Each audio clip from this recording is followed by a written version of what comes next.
The motion is adopted.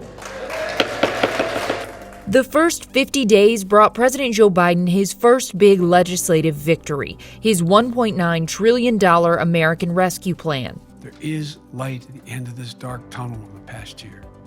Democrats managed to pass the relief package without a single Republican vote. It took last-minute negotiations over jobless aid with moderate Senator Joe Manchin, but ultimately, Democrats prevailed.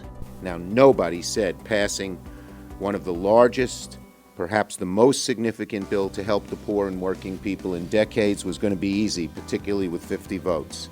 But it is done. The bill includes state and local aid, $1,400 checks for most Americans, an expanded child tax credit, enhanced unemployment benefits, and more money for schools, small businesses, and vaccinations. Republicans say the bill should have been more targeted, and they bash it as a Democratic wish list. This is a classic example of big government Democratic overreach in the name of COVID relief. I think this is actually one of the worst pieces of legislation I've seen pass here in the time I've been in the Senate.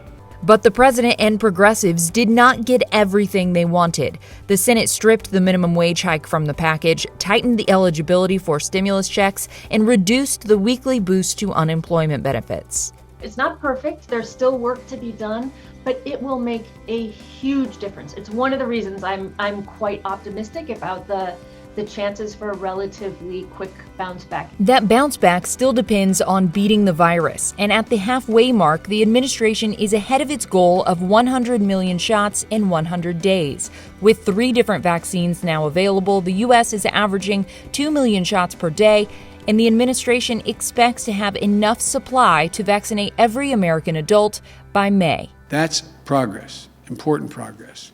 The president is still waiting on the Senate to confirm some key members of his cabinet, including the U.S. Trade Rep, Small Business Administrator, and the Labor Secretary.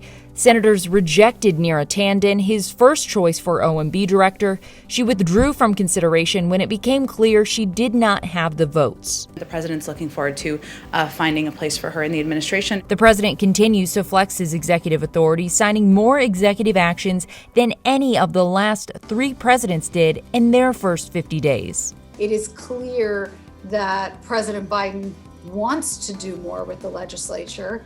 It is more a question of whether the legislature will engage with him, at least in terms of the opposition party, or whether they choose to be obstructionists on every policy.